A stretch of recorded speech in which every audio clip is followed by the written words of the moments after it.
Ce matin, on va parler de s'engager et d'être fidèle dans son engagement. Tout un programme. J'espère que je vais arriver à tenir le timing parce que je ne veux pas vous retenir après-midi. Voilà. Donc, on va aborder ces deux thèmes-là. Le message il y aura vraiment une première partie sur l'engagement et une deuxième sur la fidélité. L'engagement, j'ai cherché un petit peu des définitions. L'engagement, j'ai trouvé que c'est une action de se lier par une promesse ou une convention. Et la fidélité, c'est une constance dans les relations, dans les sentiments, dans les actes. En fait, en gros, si on peut résumer mon message, j'ai envie de parler de constance dans l'action. L'engagement, la fidélité, constance dans l'action. Et j'ai fait un petit constat et je me suis dit qu'effectivement, aujourd'hui, s'engager, c'est plus trop à la mode. On peut voir un exemple, nous, on aime bien souvent changer d'abonnement téléphone, on prend toujours le moins cher, nanana. On ne va pas s'engager pendant 10 ans chez le même opérateur, par exemple. On va partir, on regarde les meilleures offres. Dans tous les voitures, on change souvent. Enfin voilà. De nos jours, on n'aime plus s'engager pendant longtemps avec un contrat, tout ça. Maintenant, il y a beaucoup de locations pour les voitures, etc. Même s'engager dans le mariage. J'ai beaucoup d'amis, aussi des personnes de ma famille, qui sont ensemble, sans être mariés. Et en fait, ils me disent, mais on n'a pas envie de s'engager. Alors que moi, je leur dis, mais vous avez des enfants, tout ça, vous êtes quand même engagés quelque part, du coup. Mais oui, mais c'est pas pareil, le mariage, on va pas signer un contrat quand même, s'engager, c'est, voilà, on sait pas, demain. Donc voilà, aujourd'hui, c'est vraiment plus à la mode de s'engager. Puis après, je me suis dit, mais en fait, la fidélité non plus, c'est plus trop à la mode non plus. On est un peu dans une génération zapping, on aime bien aller vite, changer de chaîne, changer de... tout changer en fait. Être fidèle, c'est un peu plus compliqué. On regarde aussi le nombre de divorces. Voilà. La fidélité n'est plus à la mode. Et c'est vrai que même dans l'église, parfois, j'ai remarqué qu'on insiste souvent sur le fait d'être, de s'adapter, d'être des personnes qui s'adaptent, assis à ça, vraiment d'être dans l'adaptation. Et on parle beaucoup moins des notions de stabilité et de fidélité, je trouve, aujourd'hui. C'est un constat. Mais en fait, dans la parole, j'ai vu que ce problème date de quand même assez longtemps, parce que Salomon en parle. Dans Proverbe 20, verset 6, il est écrit « Beaucoup de gens proclament leur bonté, mais un homme fidèle, qui le trouvera ?» Une femme fidèle, qui la trouvera? J'extrapole, mais c'est ça qu'il veut dire. Et je veux même rajouter un homme ou une femme qui s'engage avec fidélité, qui le trouvera, qui la trouvera. Ce problème date quand même d'assez longtemps. Et donc, en gros, pour ma première partie, je veux vraiment parler de l'engagement, de s'engager. Alors, je sais que c'est les vacances et que souvent, pendant les vacances, on ne parle pas trop de s'engager. C'est plus farniente d'habitude, non? Pendant les vacances.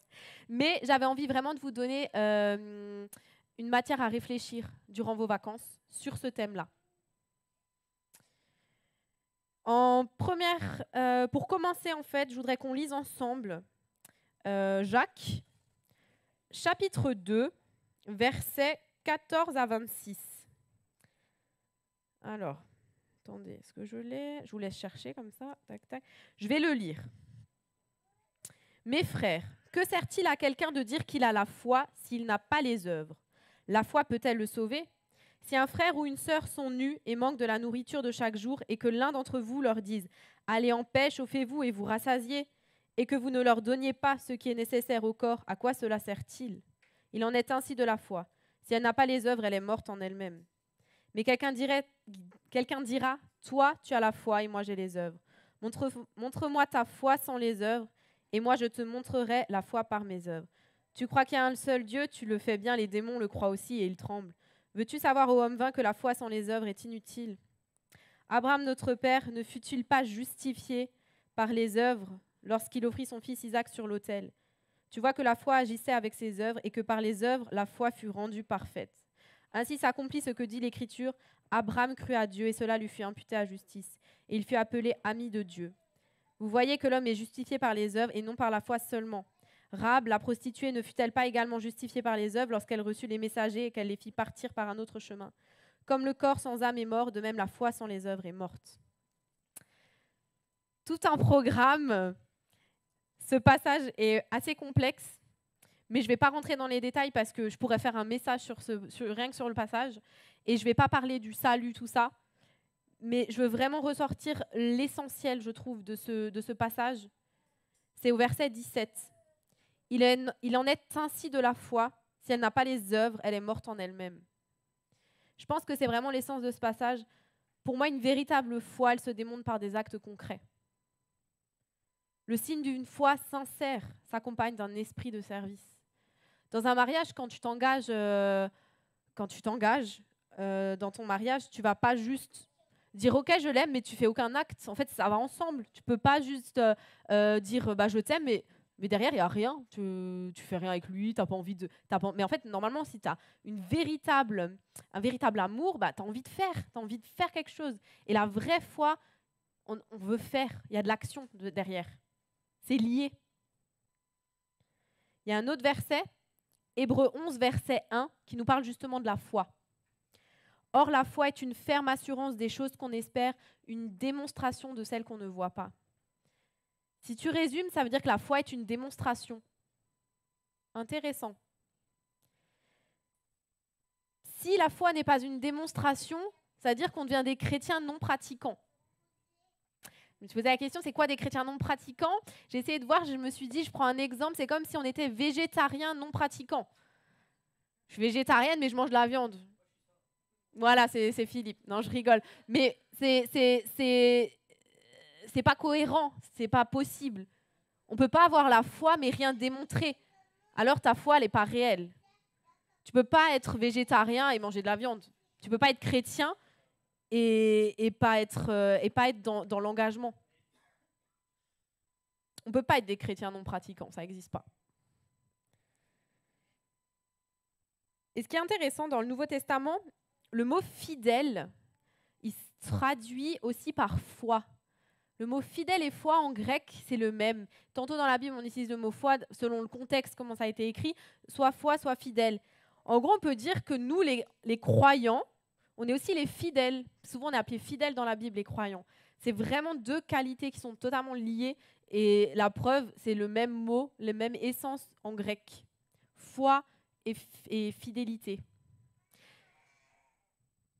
Parce que forcément, quand il y a la foi, il y a de l'engagement derrière et il y a la fidélité qui découle. Un exemple dans Luc 19, Zachée. Zachée, Jésus est venu vers lui. Je ne vais pas raconter le passage, si vous voulez le lire chez vous, c'est Luc 19. Et en fait, Zachée, il a totalement changé de comportement. Jésus ne lui a pas dit...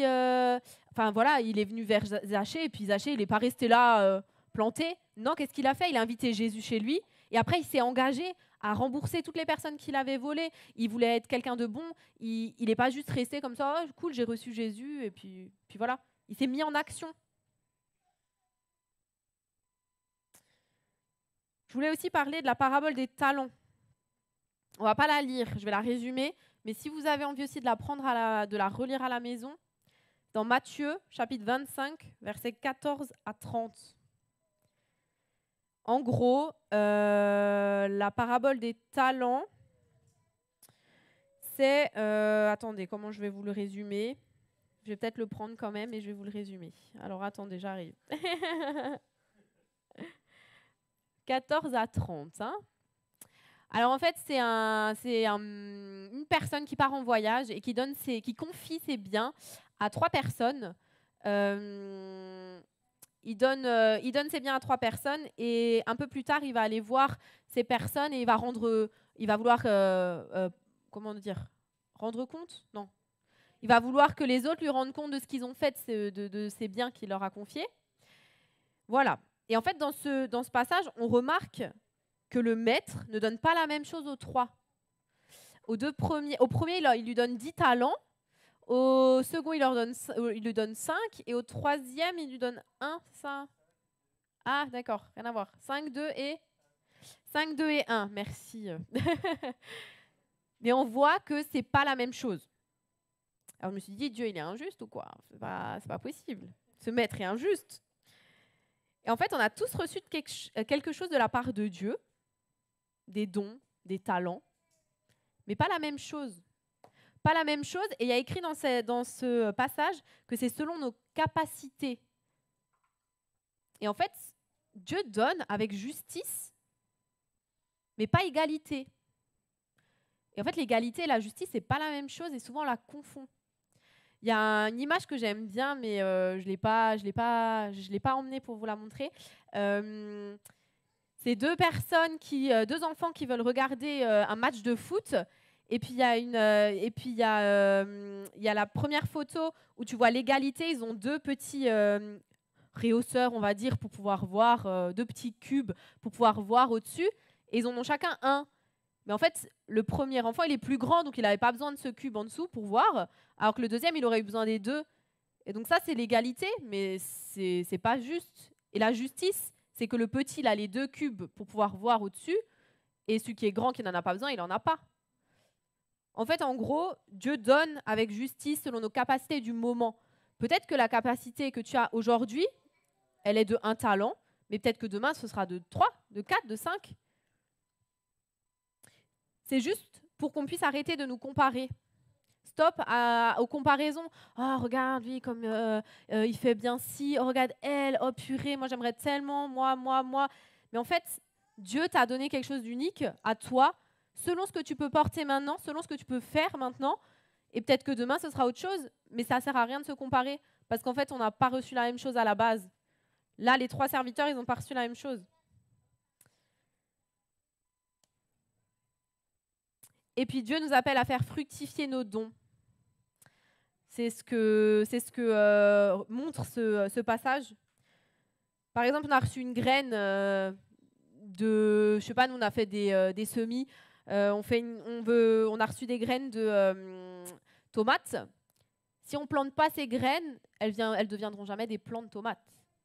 Pareil, nous on a reçu des talents, c'est comme ces graines. Mais si on ne fait pas une action, l'action de préparer la terre, de la planter, ça c'est de l'action, c'est de s'engager, bah jamais ça va pousser. J'ai envie de m'engager, mais dans quoi? C'est toujours la question, on ne sait jamais. Je ne sais pas mes dons, dans quoi je veux m'engager. Et en fait, avec Phil, on en parlait, et Philippe m'a dit, ouais, mais c'est fou, mais pour moi en tout cas, c'est dans le service, dans l'engagement que mes talents se sont révélés. Amen, c'est vrai. C'est en servant que j'ai vu dans quoi j'étais bon. En fait, parfois, on attend une illumination, on attend que Dieu nous dise par une parole forte qui vient du ciel, tu vas faire ça, engage-toi là, nanana. Parfois, il n'y a rien, et pendant des années, on attend assis, on se dit, bah, j'ai rien reçu, donc j'attends. Mais en fait, j'ai envie vraiment de nous encourager à se mettre en action, et c'est vraiment dans l'action que tes dons se révèlent. Philippe, il avait commencé à s'engager en responsable de groupe de jeunes, après dans la jeunesse, au niveau de plein de... comment on dit? Quoi? Oui, voilà, Pulse, Bouge ta ville, plein d'événements voilà, pour la jeunesse. Et en fait, c'est au fur et à mesure, quand il s'est engagé, qu'il a remarqué qu'en fait, il avait une aisance pour parler de la Bible, qu'en fait, il aimait creuser, il aimait le parler, encourager. Et en fait, c'est comme ça qu'il a appris. Et s'il ne l'avait pas fait et resté chez lui, bah, en fait, il n'aurait jamais su ses dons. Et ce que j'ai envie de vous dire, c'est s'engager, mais dans quoi? Et aussi s'engager, mais avec fidélité dans quelque chose, jusqu'à qu'il y ait une nouvelle saison qui vienne. Moi, je m'étais engagée, quand je me suis convertie, je me suis engagée dans le groupe de jeunes aussi, parce que bah, c'est ce que je connaissais, c'est ce que je faisais. Donc je me suis dit, bon, bah, je vais commencer par là, je vais m'engager dans le groupe de jeunes. Et j'ai servi dans le groupe de jeunes avec fidélité jusqu'à que Dieu ouvre une nouvelle saison.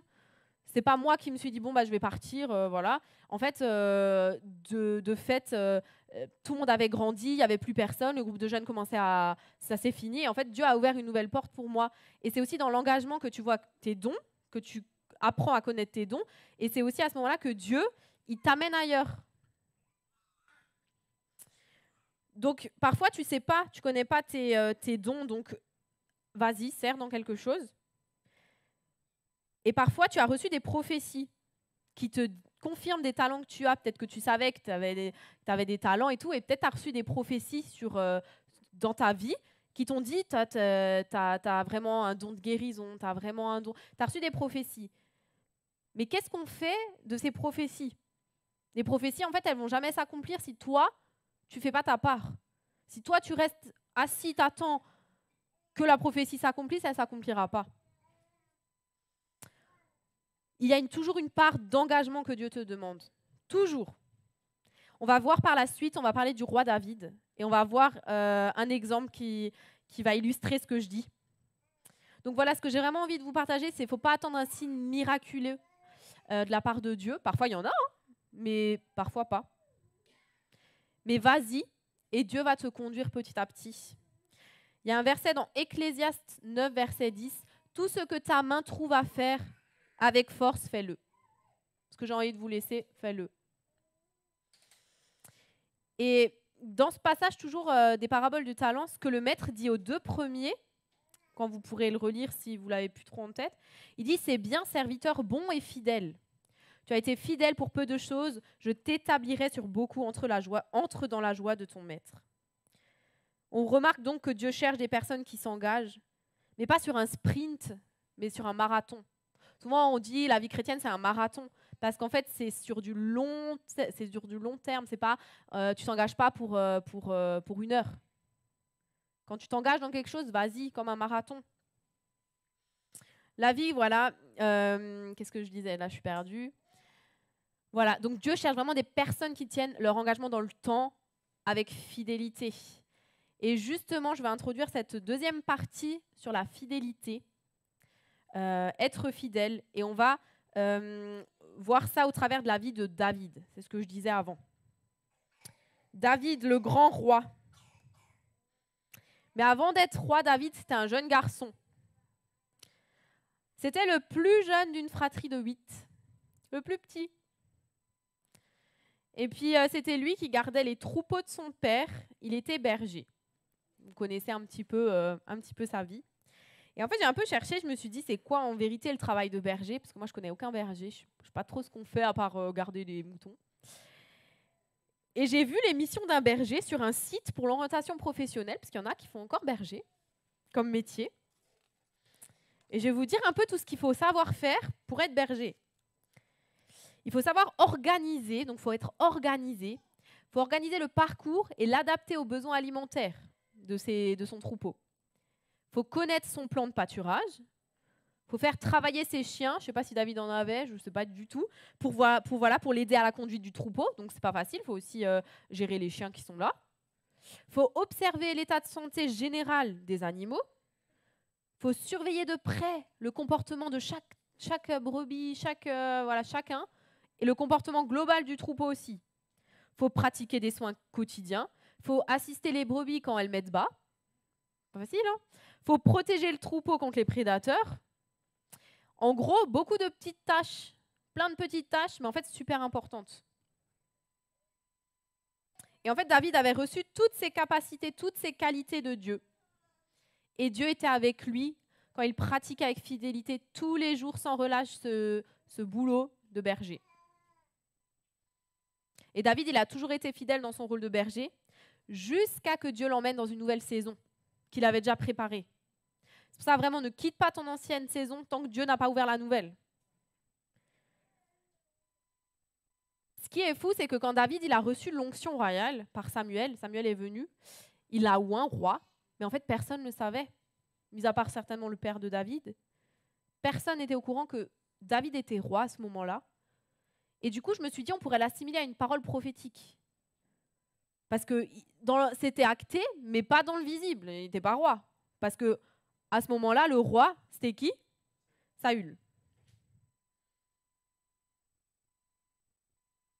En gros, David avait reçu l'onction, mais il n'était pas roi pour autant. Donc David, il a reçu cette prophétie. Et quand il a reçu cette prophétie, il n'a pas attendu sans rien faire pour qu'elle s'accomplisse. Il a fait sa part. Il s'est mis en action. Il a continué à servir le roi Saül avec fidélité. À table, il le servait. En jouant de la musique, il le servait. Il est resté fidèle dans toutes ses tâches qu'il avait déjà, alors que lui-même, il savait qu'il était roi. Vous imaginez? On n'a pas envie de servir le roi. Enfin, franchement, je me dis, waouh! Il était fidèle jusqu'au bout dans ses tâches, alors qu'il avait reçu l'onction royale. Mais il savait qu'il était roi, il savait qu'il avait reçu cette onction, mais il n'est pas resté là à attendre que Saül parte et que lui devienne roi. Non, il a continué à servir. Il a continué à servir à sa place, là où il était, jusqu'à que Dieu lui ouvre une autre saison. Il était là, il servait. Dieu, il te teste en fait pour savoir si tu es fidèle dans les petites choses. David, il est resté fidèle dans les petites choses. Il est resté fidèle quand il était berger. Il est resté fidèle à Saül, même si Saül n'était pas clean, et il le savait, David. Même si David savait que c'était lui le roi, il est resté fidèle dans son rôle actuel.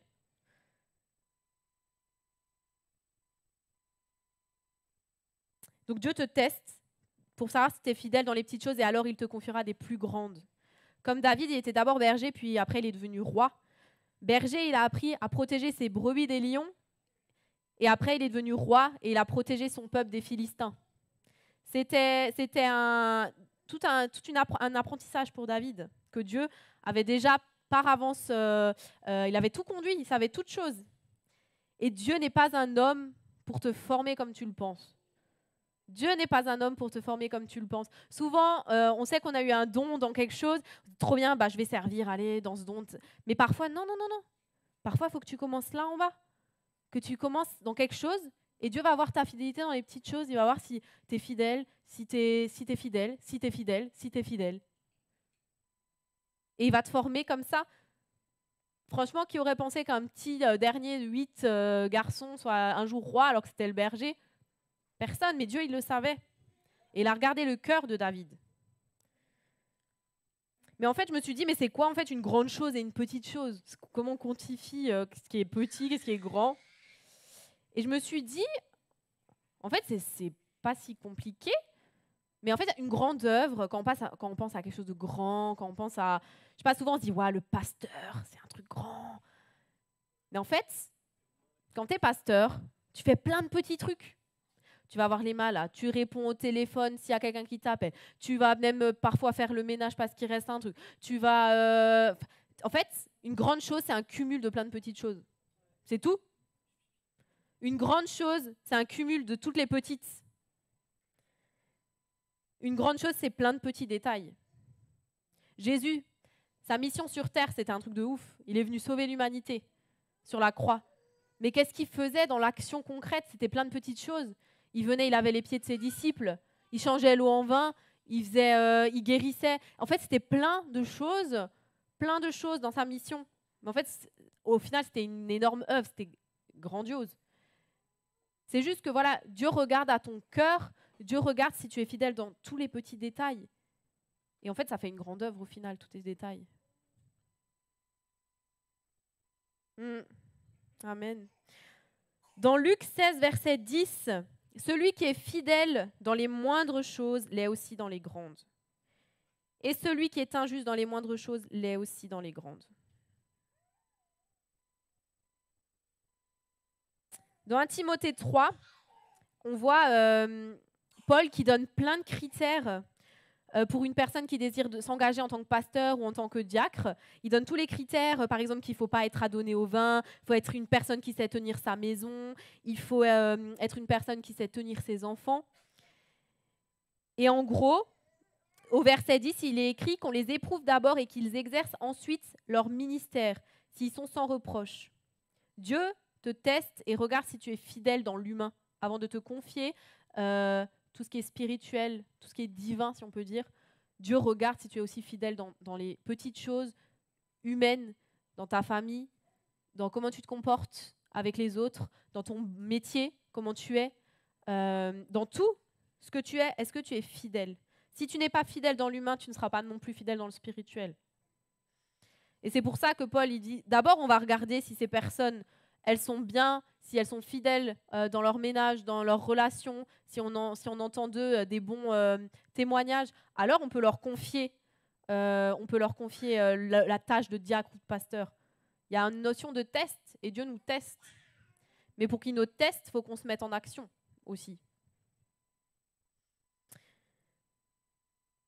En gros, en résumé, Dieu cherche des personnes fidèles dans leurs engagements, qu'ils soient rois ou bergers. L'important, c'est ton cœur. J'ai un peu listé aussi, je me suis dit, ok, c'est sympa la fidélité, mais il y a des freins qui nous empêchent d'être fidèles. J'en ai cité, mais il y en a tellement. On pourrait les rajouter ou réfléchir dessus. J'ai trouvé la peur, la comparaison, le confort, le manque de foi, la lassitude, la convoitise, l'orgueil. 3 petits points. Il y a plein de choses qui nous freinent. Il y a plein de choses qui empêchent qu'on soit fidèle dans l'engagement. Mais selon moi, le frein principal, c'est la perte de l'amour et de la passion qui était à l'origine de l'engagement. Je répète, selon moi, le frein principal, c'est la perte de l'amour et de la passion qui était à l'origine de l'engagement. Si tu n'as pas d'amour, tu es tout le temps contraint. Tout le temps, c'est de la contrainte si tu n'as pas d'amour. Dans un couple, quand tu aimes, tout va bien, tu as envie de faire tout pour ton chéri, ta chérie, parce que tu l'aimes, il y a la passion qui est là. Il te demande d'aller chercher des fraises, je ne sais où, il y va, il court, il va les chercher. Mais quand la passion diminue, quand on n'est plus trop... si, arrêtez, si. Quand vous êtes amoureux, tout feu, tout flamme, si.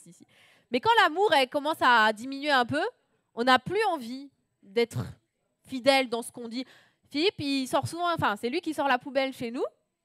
C'est dans son engagement, il est fidèle, vraiment. Il va sortir les poubelles. Et je pense que si tu n'as plus trop l'amour qui est là, tu n'as plus envie, en fait. Tu n'as pas envie de faire plaisir à l'autre, puisque l'amour est en train de diminuer. C'est pour ça que je dis que vraiment le frein principal pour moi, c'est la perte de l'amour. Désolée Philippe pour l'exemple. Dieu dit à l'église d'Éphèse, dans Apocalypse chapitre 2, versets 1 à 7. Je vais lire. « Je connais tes œuvres, ton travail et ta persévérance. » Je coupe un petit peu. Je vais tout de suite au verset 4. « Mais ce que j'ai contre toi, c'est que tu as abandonné ton premier amour. Souviens-toi donc d'où tu es tombé, repens-toi et pratique tes premières œuvres. Sinon je viendrai à toi et j'ôterai ton chandelier de sa place, à moins que tu ne te repentes. » À ce moment-là, Dieu connaissait les œuvres de cette église. Il dit, je connais tes œuvres. Et pourtant, il lui dit qu'elle manque d'amour et qu'elle doit pratiquer ses premières œuvres. Peut-être que les œuvres de cette église, petit à petit, se sont faites avec contrainte, obligation, par légalisme. Peut-être qu'au bout d'un moment, les œuvres que l'église faisait, que les personnes faisaient, c'était pas ce qu'il faut les faire. On est chrétien, voilà, on le fait par contrainte, c'est comme ça. Mais en fait, Dieu, ce qu'il veut, plus que tout, il dit, je connais tes œuvres, mais moi, ce que je veux, c'est que tu fasses tout avec amour. C'est que tu le fasses avec l'amour qu'il y avait au début, avec la flamme qui te poussait à t'engager. Et la véritable fidélité, elle découle de l'amour. J'ai trouvé une phrase qui parle de ça sur Internet et je la cite telle qu'elle. C'est un pasteur qui l'a écrite. Et il disait, l'amour et la fidélité ont pour effet d'entraîner vers le haut. Mais la fidélité sans amour transforme en devoir et en légalisme, dans un activisme qui conduit facilement à l'amertume et au découragement. Je répète, l'amour et la fidélité ont pour effet d'entraîner vers le haut. Mais la fidélité sans amour transforme en devoir et en légalisme, dans un activisme qui conduit facilement à l'amertume et au découragement. Tu as l'impression de servir Dieu avec contrainte tout le temps. C'est que tu manques certainement d'amour envers Dieu. Je voulais parler aussi, pour illustrer ce manque d'amour, des 613 commandements. Dans la Torah, dans la loi juive, qui se trouve dans la Torah, c'est les 5 premiers livres de la Bible, il y a la loi juive et c'est 613 commandements. Et on peut réduire ces 613 commandements en 10 paroles, les 10 commandements. On les trouve dans Exode 20. Je ne vais pas les lire. Et on peut réduire ça encore en 2 paroles que Jésus a dit dans Matthieu 22, versets 36 à 40. Je vous lis juste le résumé des 613 commandements par Jésus. Jésus, il dit, donc il y a quelqu'un qui lui demande quel est le plus grand commandement de la loi. Et Jésus lui répond, tu aimeras le Seigneur ton Dieu de tout ton cœur, de toute ton âme et de toute ta pensée. C'est le premier commandement et le plus grand. Et voici le deuxième qui lui est semblable. Tu aimeras ton prochain comme toi-même. De ces 2 commandements dépendent toute la loi et les prophètes. En résumé, tu peux résumer même ces 2 paroles en une, tu aimeras. Point. Et ce qui est fou, c'est que dans ces 613 commandements, il y en a 248 des lois qui sont positives en gros, où c'est tu feras, tu feras, tu feras, tu feras. Il y en a 248. Et 248, c'est le nombre d'os qu'on a dans le corps humain. Et ce qui est fou, c'est qu'il y a 365 lois, donc dans les 613, qui sont négatives, qui disent tu ne feras pas, tu ne feras pas, tu ne feras pas. Et on sait tous que 365, c'est le nombre de jours dans une année. En résumé, ça veut dire que tu respecteras et tu aimeras ton Dieu avec tout ton corps et toute la vie. Si tu respectes ça, je peux t'assurer que tu peux être que fidèle dans tes engagements que tu prends pour Dieu. Parce que le véritable amour te pousse à t'engager pour l'autre, à t'engager pour Dieu et à être fidèle. Amen. À l'aimer tout ton corps, toute ta vie. C'est vraiment l'essence de la loi, c'est ça. Tu aimeras Dieu de tout ton corps et toute ta vie. Et si tu aimes, alors tu vas t'engager avec fidélité. Parce que ça découle, comme on a pu le voir. Je vais conclure. C'est ce que je disais, donc si tu aimes Dieu, ta foi te pousse, comme on l'a vu, à le servir, parce que la foi sans les œuvres, c'est mort. Alors ce que j'ai vraiment envie de te laisser ce matin, c'est engage-toi dans le service pour Dieu, si ce n'est pas encore fait. Engage-toi dans l'église locale, engage-toi en dehors aussi, engage-toi pour Dieu, vraiment. Et pas dans un esprit de contrainte, parce que ce n'est pas ce que Dieu veut, pas dans un esprit d'obligation, parce que je vous le dis, mais dans un esprit vraiment d'amour. Tu ne sais pas dans quoi tu veux servir, je l'ai déjà dit, commence par quelque chose. Ne sois pas juste spectateur. Et si toi, tu es déjà engagé dans le service, sois fidèle jusqu'au bout dans tes engagements. Sois fidèle jusqu'à que Dieu ouvre une nouvelle saison pour ta vie.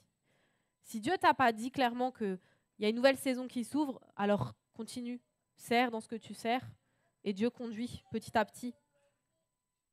Ne laisse pas tous les freins là qu'on a vus prendre le dessus. Que vraiment l'amour, ça soit ce qui anime ton engagement. Et si tu vois qu'il y a ton manque d'amour, un manque d'amour qui commence à se faire sentir, eh ben, recherche ardemment Dieu. Recherche toujours à aimer Dieu.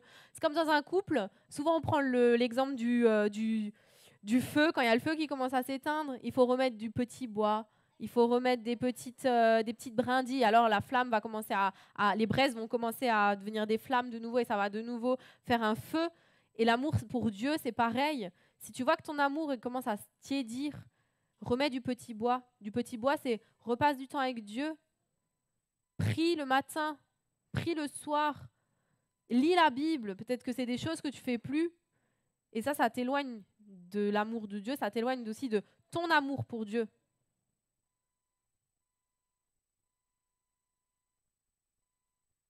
Dans 1 Corinthiens 4, verset 1,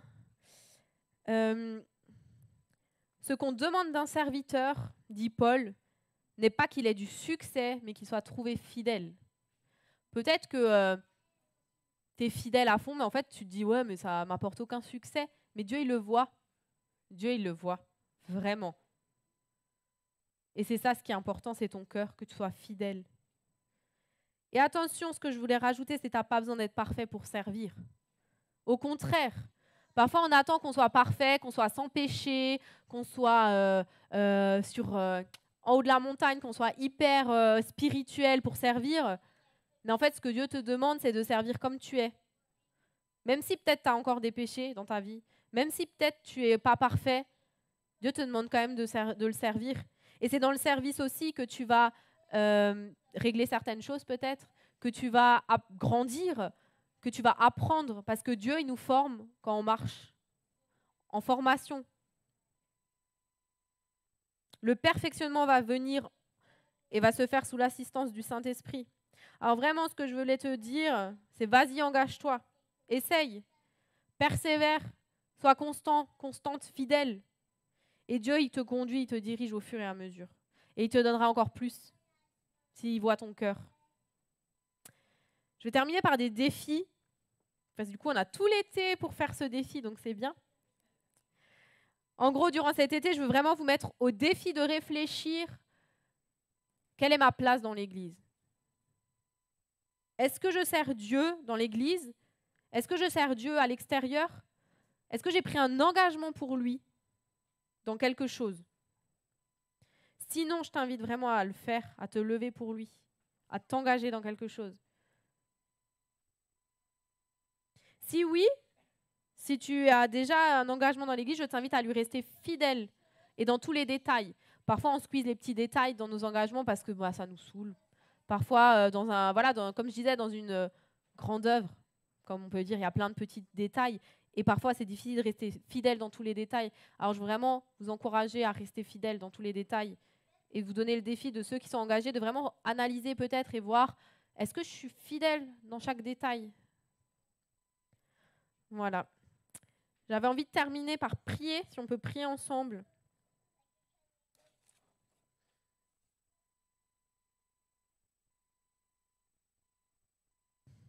Ouais, Jésus. Merci, merci parce que tu es là, Seigneur.